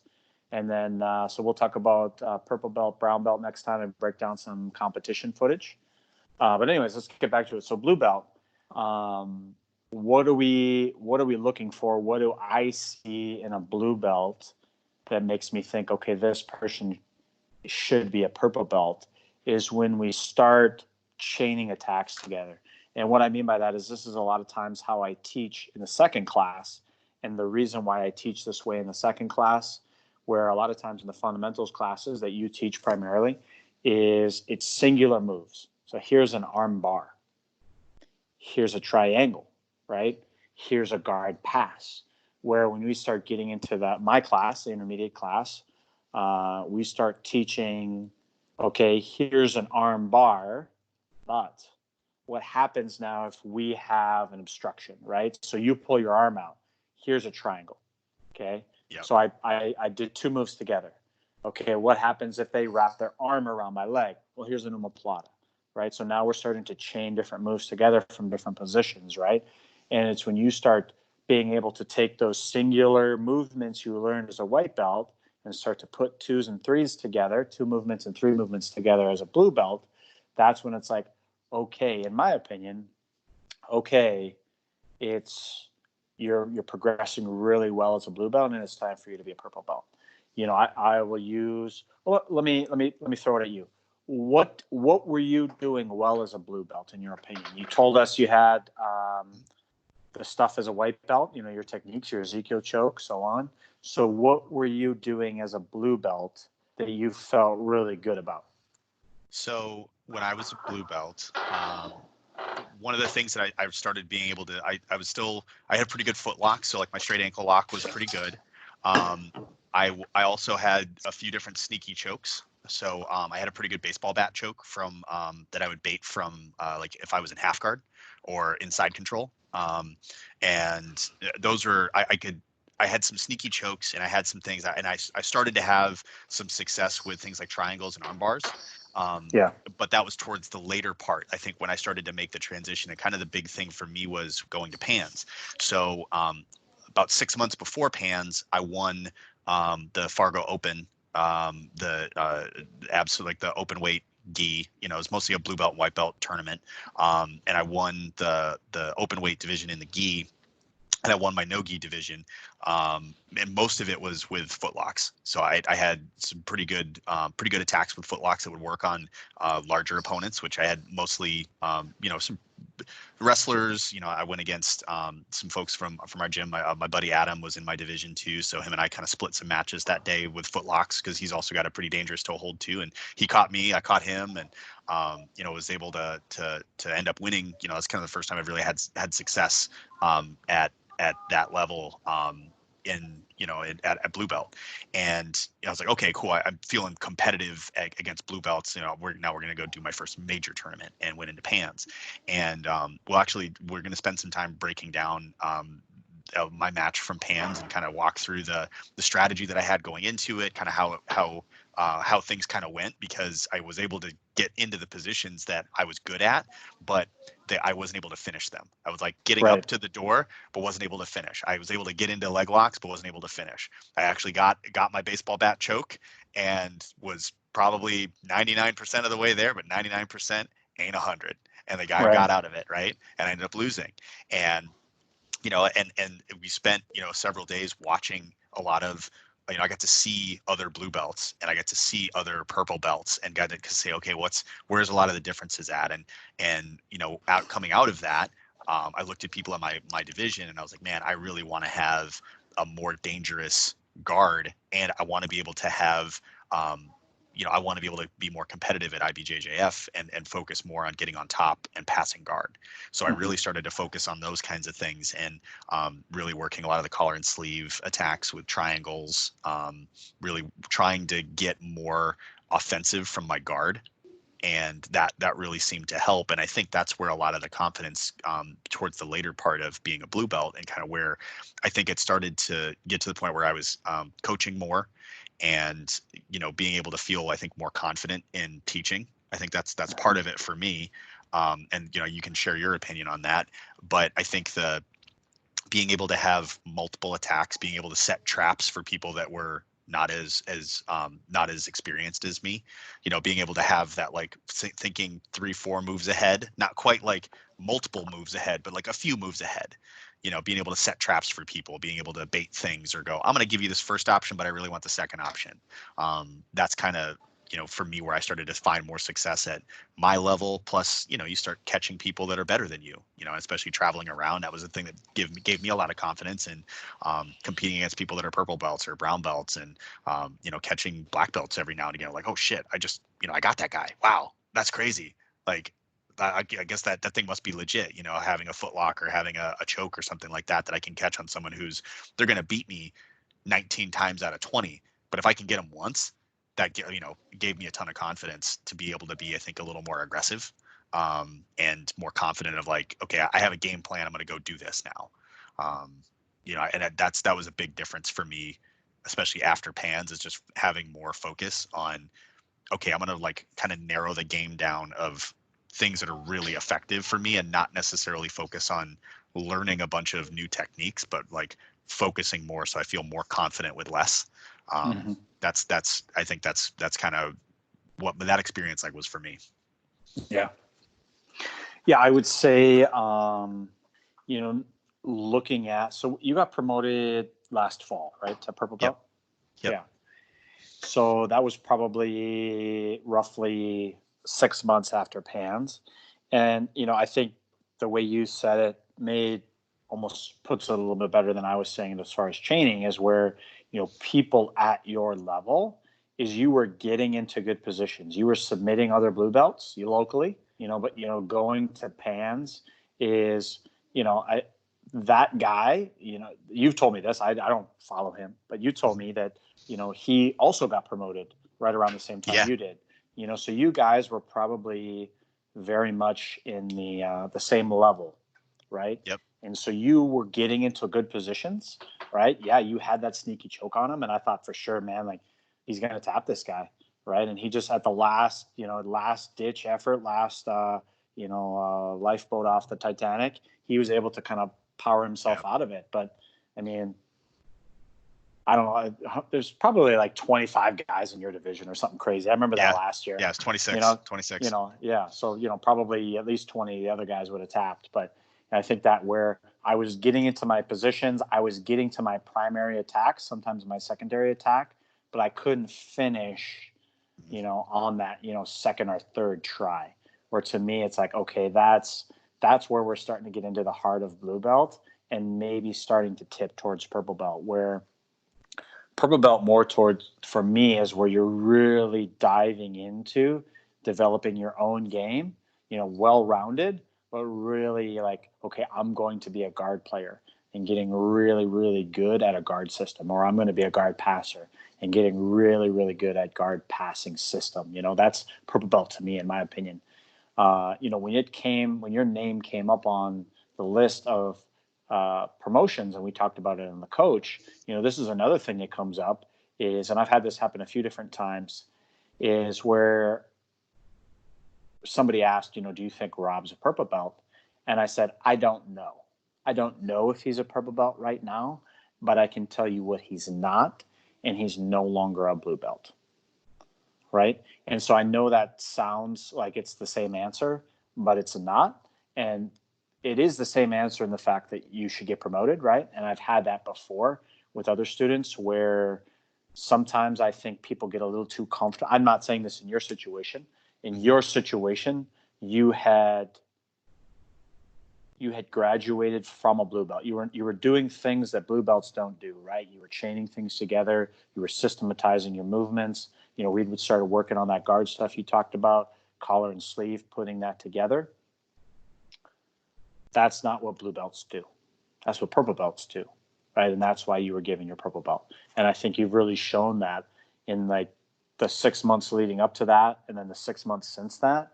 I think you've grown. And I asked you this last year. I asked you this a couple months ago. Do you think you could have beat Rob from a year ago? So the March 2019 and March 2020 Rob, who wins? Yeah. Yeah. I would have smoked that guy. It would have been like not even close. It would have been crazy, right? It would have been Yeah. crazy. And just in a year, right? And yeah, a year's a long time, but at the same time, like you said, not being goal oriented and having things to focus on, you can kind of get lost in that year. And that's what happens to a lot of blue belts is they get lost in that first year, Yeah. couple of years, and sometimes that second belt comes a little bit longer, right? So Mhm. I got my white belt in 13 months, roughly. Yep. And I didn't get my blue belt or my purple belt for, I think it was over 2 years. So I had been doing jujitsu right around 3.5 years before I got my purple belt, Yeah. right? And I'm sure a lot of people have very similar stories, right? So, and if you look at that, if you think like, oh, geez, I'm going to have to wait 2 years to get my purple belt, strap in, man. I had to wait 4.5 years to get my brown belt.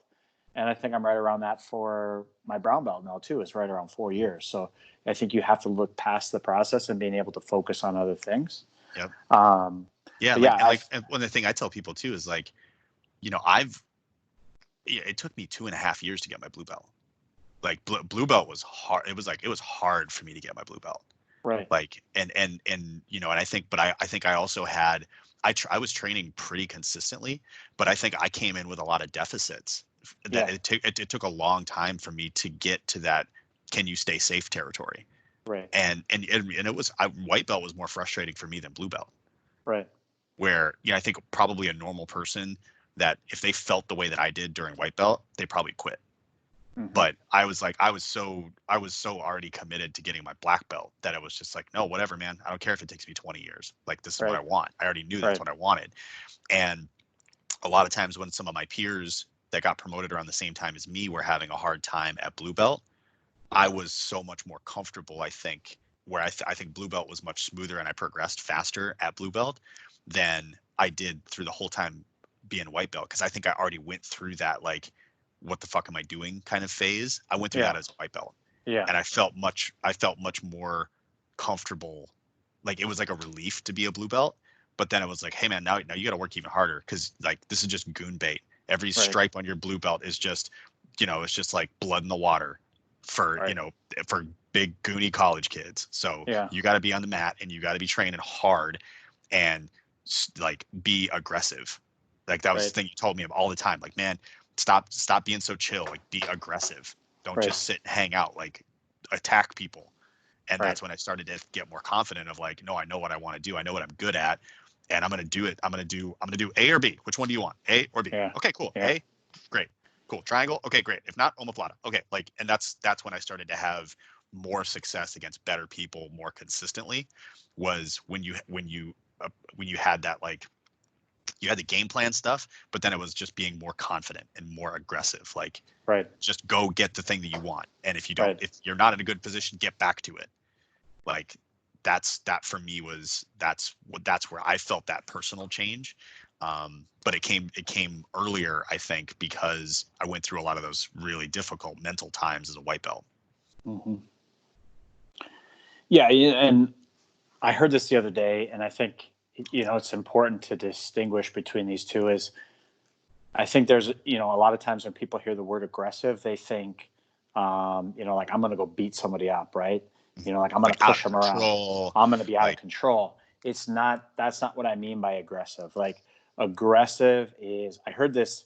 I don't know if you've seen. Have you seen the Daisy Fresh stuff? Did we talk oh about yeah, that? yeah, It's man, awesome, right? it's And great. It's so so motivating. there Like, one guy, I think his name's Andrew or something. they did another interview, another clip. I think they had probably, enough to make a couple movies out of the clips that they had. But he talked about what he called buzzsaw passing, right? And this is kind of stuff we talked about with like the Marshawn Lynch quote. And he's talking about how he's relentlessly passing. So to me, it's aggressive in that it's not, oh, I kind of just throw this lazy pass at you. It's not, I'm not being a bully, but I'm coming at you 100% with my knee slice. And then when you resist my knee slice, I give you a side smash 100%. And when you resist that, I come back to the knee slice. And then maybe you resist that and I fold it over and I come, so a folding pass, and I'm relentlessly passing and I'm aggressive and I just slowly wear you down because people can't handle that, right? Right. Yeah. And that's that aggressive portion. It's like you have a plan and you are executing it with maximum effort. Right.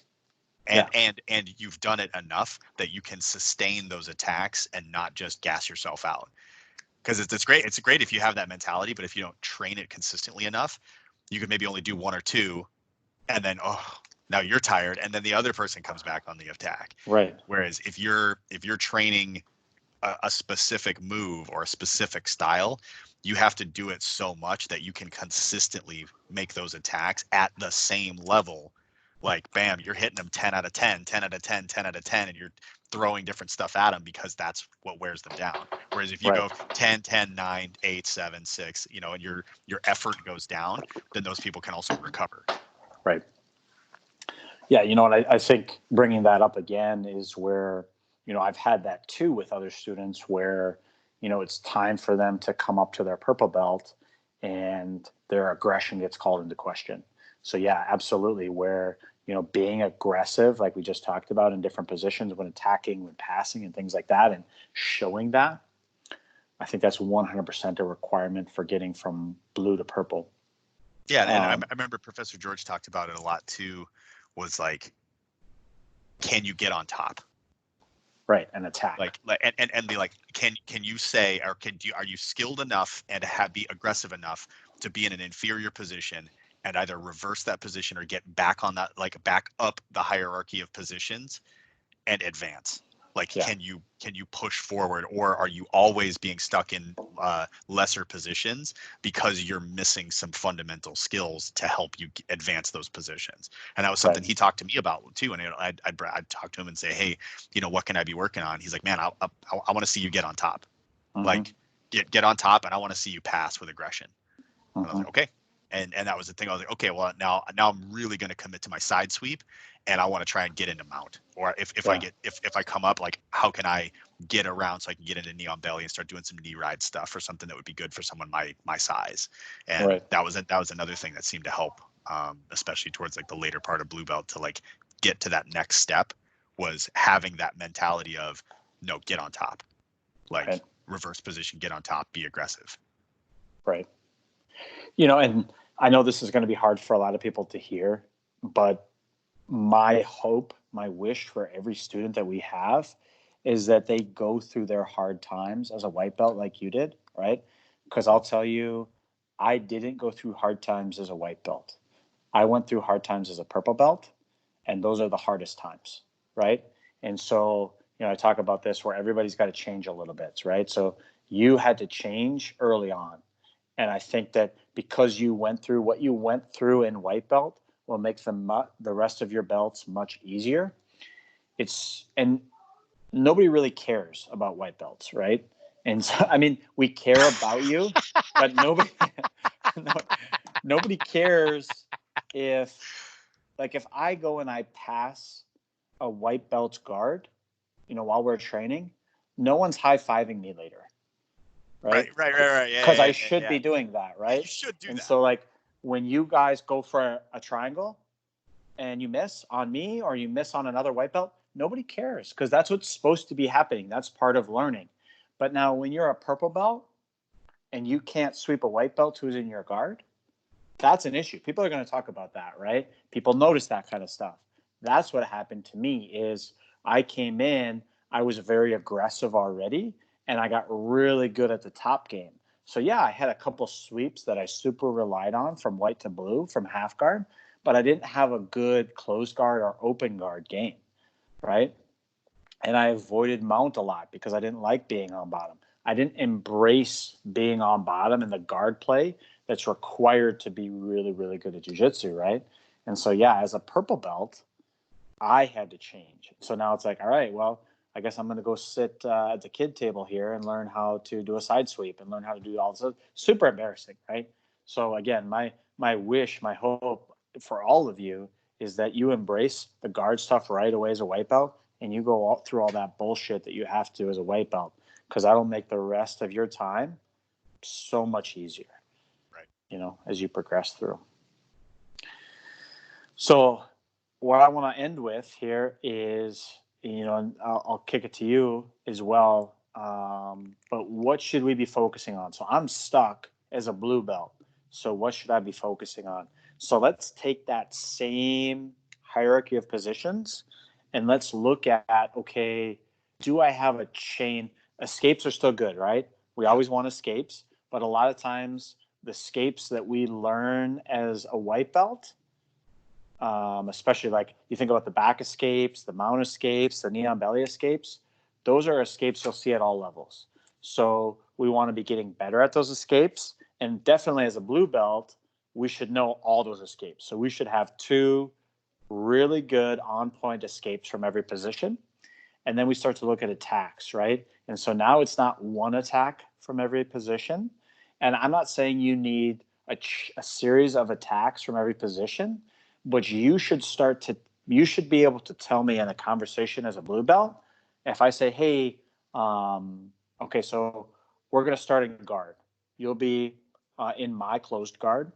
What are you going to do? Walk me through your game plan. Okay, Sure. so, all right, well, I'm going to do a wedgie pass to a knee slice to side control.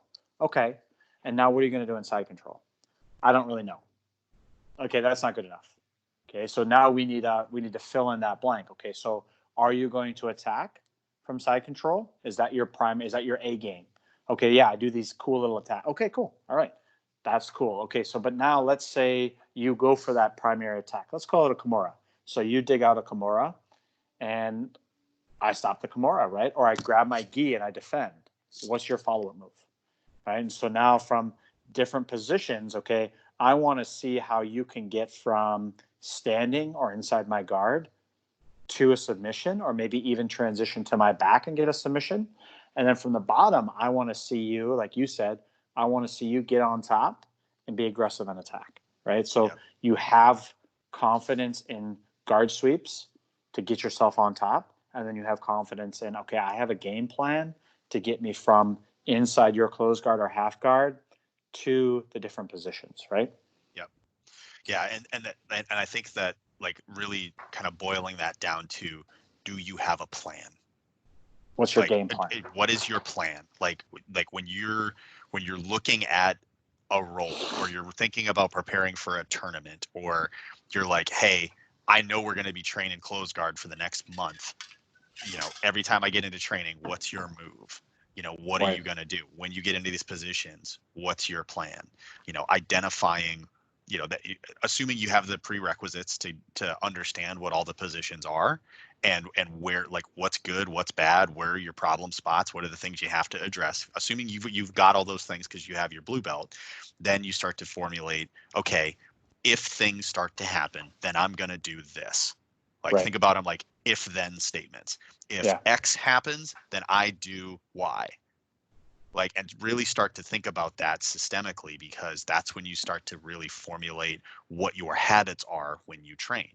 When you Mm-hmm. have a plan and you understand what possibilities can happen given these certain positions that you're focusing on, then you're saying, okay, like if I call it the Siders sequence. When we used to do your noon class, we would do our warm up, and we would do, like, we'd have our escapes and stuff, like, the escapes from every position, and then we do our Siders sequence, which is like A choke, B choke, arm bar, triangle, back into an arm bar, like having these positional chains of moves, so that when you go and train that later, you have 4 or 5 things that are sequentially put together with if-then statements, so that when you go train close guard, you're like, okay, cool. I get my grip. Now I've got a side sweep. Okay, cool. I can start to go for this choke. And if he defends the choke, then I can go for the second choke. He pulls his arm out, or I can try to get my arm bar. If he pulls his arm bar out, then I can go for my triangle. Like having those series of things put together to attack, but then also get yourself back into those positions if you end up in a bad spot.